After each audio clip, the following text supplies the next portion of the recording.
আজ হলো মহাশিবরাত্রি বা শিব চতুর্দশী। মা বোনেরা কম বেশি সবাই এই শিব চতুর্দশী ব্রত পালন করে থাকেন। আর মায়েরা সবাই চেষ্টা করবেন যে 4 প্রহরেই শিবের মাথায় জল ঢেলতে। আজকের ভিডিওতে আমরা জানব শিব চতুর্দশীর মাহাত্ম্য এবং এই 4 প্রহরের সময়সূচি। আজ 15ই ফেব্রুয়ারি মহাশিব চতুর্দশী বা মহাশিবরাত্রি। আজকে দিনে সবাই বাবার মাথায় জল ঢালবেন পূর্ণতা লাভ এবং সংসারের মঙ্গলের জন্য। এবার প্রশ্ন আসছে যে কোন সময় জল ঢালবো। পুজোটি 4 প্রহরে করলে বেশি পূর্ণতা ফল লাভ হয়। যাদের পক্ষে 4 প্রহরে জল ঢালা সম্ভব না তাহলে তারা প্রথম প্রহর অথবা শেষ প্রহরে জল ঢালার চেষ্টা করবেন।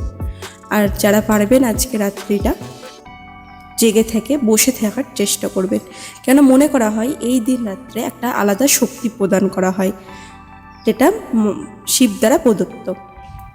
আচ্ছা, এবার আমরা জানব মহাশিবরাত্রির সময়সূচি। আজ 15ই ফেব্রুয়ারি 2026 মহাশিবরাত্রির প্রথম প্রহর শুরু হচ্ছে সন্ধে 6:01 থেকে রাত্রি 9:09 পর্যন্ত। অর্থাৎ আপনারা যারা প্রথম প্রহরে জল ঢালবেন তারা সন্ধে 6:01 থেকে 9:09 মধ্যে জল ঢালবেন। এবার আসছে দ্বিতীয় প্রহর সম্পর্কে। দ্বিতীয় প্রহর শুরু হচ্ছে রাত 9:09 থেকে রাত 12:17 পর্যন্ত। অর্থাৎ আপনারা যারা প্রথম প্রহরে জল ঢেলে দ্বিতীয় প্রহরে জল ঢালবেন তারা রাত 9:09 থেকে 12:17 মধ্যে শিবের মাথায় জল ঢালার চেষ্টা করবেন। তৃতীয় প্রহর শুরু হচ্ছে রাত 12:17 থেকে ভোর 3:25 পর্যন্ত। অর্থাৎ আপনারা যারা দ্বিতীয় প্রহরে জল ঢালবেন তারা রাত 12:17 থেকে ভোর 3:25 মধ্যে যে কোনো সময় জল ঢালবেন। চতুর্থ প্রহর শুরু হচ্ছে ভোর 3:25 থেকে ভোর 5:34 পর্যন্ত।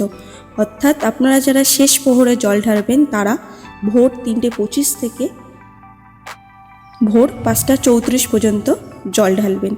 এই সময়ের মধ্যে যে কোনো একটা সময়ে জল ঢালবেন। আর যারা পারবেন তারা 4 প্রহরেই জল ঢেলে তারপর চরণামৃত গ্রহণ করবেন। গ্রহণ করার মাধ্যমে ব্রত ভঙ্গ করবেন এবং স্নান করবেন। আর হ্যাঁ, আজ সকালে আপনারা স্নান করে ব্রত শুরু করবেন। আর আজকে সারাদিন আপনারা ওং নমঃ শিবায় পারলে 108 বার জপ করবেন। সারাদিন শিবের গান হোক, শিবের স্রোত হোক শোনার মাধ্যমে আজকের দিনটা অতিবাহিত করার চেষ্টা করবেন। মন থেকে নিষ্ঠার সঙ্গে আজকের দিনটার ব্রত পালন করবেন, তাহলে পরিবারের সকলের মঙ্গল হবে এবং আপনারও মঙ্গল হবে। সাফল্যের পথ খুঁজে পাবেন, আপনি আপনার জীবনে আপনি এগিয়ে যাবেন। আজকের ভিডিও আলোচনার বিষয় এইটুকুনি। যদি ভিডিওটি ভালো লেগে থাকে লাইক করুন, শেয়ার করুন। আর এই ধরনের ভিডিও আরও পেতে আমার চ্যানেলটিকে সাবস্ক্রাইব করুন।